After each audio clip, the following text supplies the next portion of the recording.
All right. Welcome back to another episode of 5 Minute EKG. I am the Whiteboard Doctor, and today we're going to be talking about intervals. So you can see that we have a 12-lead EKG in the background, and then we have this here, which is a zoom in on the PQRS waves.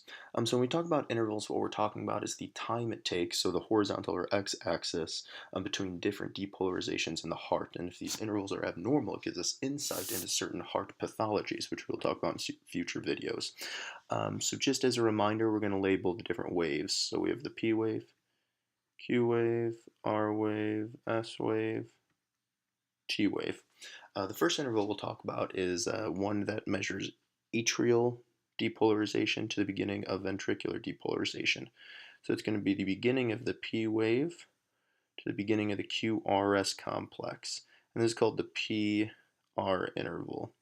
Now, I do want to remind you, it's called the PR interval, P for P wave and R for R wave, but it ends at the beginning of the QRS complex right here, rather than the beginning of the R wave. But usually you don't see a Q wave, so the measurement in most QRS complexes, it'll be from the beginning of the P wave to the beginning of the R wave because we don't have a Q wave. And when you see a Q wave in most leads, it's a sign of actually pathology, which again we'll talk about in a future video. So we'll come over here. So the PR interval is usually 3 to 5 small squares. And if we remember that each small square is 0.04 seconds, this equates to 0.122 to 0.20 seconds. So that should be the duration of the PR interval. The next one we're going to talk about is the QRS interval. The QRS interval is the interval that looks at ventricular depolarization because it's looking at the QRS complex. This is going to be from the beginning of the R wave or the Q wave, so essentially the beginning of the QRS complex, the same area where the PR interval ends, to the end of the S wave. This will be QRS. So, the QRS complex normally is 2 to 3 small squares, which if we do some simple math, will equate to 0.08 to 0.12 seconds. If the QRS interval is too long, it implies some kind of block, some kind of slowed ventricular depolarization, which we will talk about again in future videos. The last interval we want to talk about is actually the Qt interval. So the Qt interval is from the beginning of the Q wave. Again, we don't often see a Q wave, so this might be the beginning of the R wave as well, essentially the start of the QRS complex, all the way to the end of the T wave. Okay, and this is the Qt interval.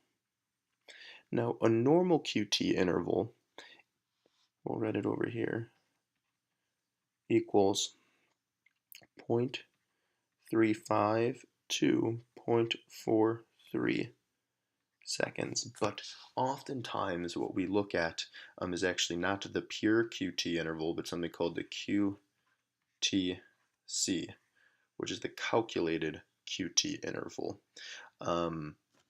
The computer often gives us this value, and it's usually accurate unless you have an irregular rhythm, at which point you'll have to calculate it manually.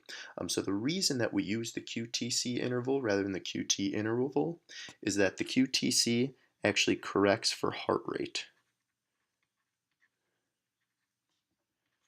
And this is important because the Qt interval will be shorter if the rate is faster, and it'll be longer if the rate is slower.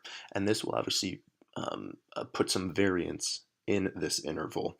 So by using QTC, we correct for heart rate, and then we have a standardized QTC interval that can help us with some evaluation of heart pathologies.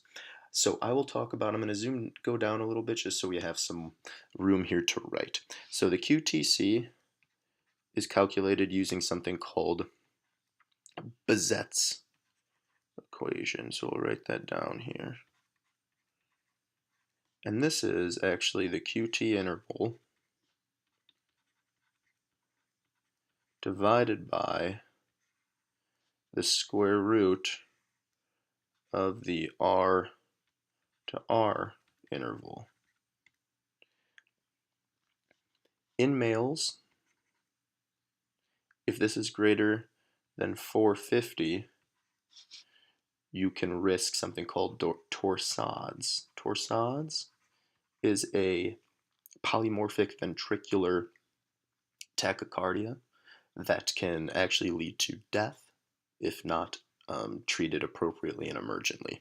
In females, if the QTc is greater than 470, you risk torsades.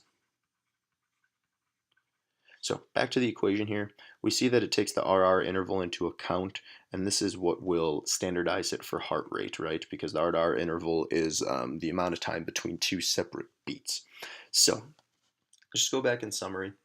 Our PR interval, QRS interval, and Qtc interval are the three main intervals. P to R is atria depolarization, QRS is ventricular depolarization, and Qt is actually ventricular repolarization. We'll use the corrected Qtc as a way to standardize it based upon heart rate, which uses Bizet's equation, which uses a lovely square root of the R to R interval, and most of the time the computer will give this to you, which is okay as long as it is a regular rhythm. If it's an irregular rhythm, you can't use the standardized one that is pumped out on the EKG by the computer.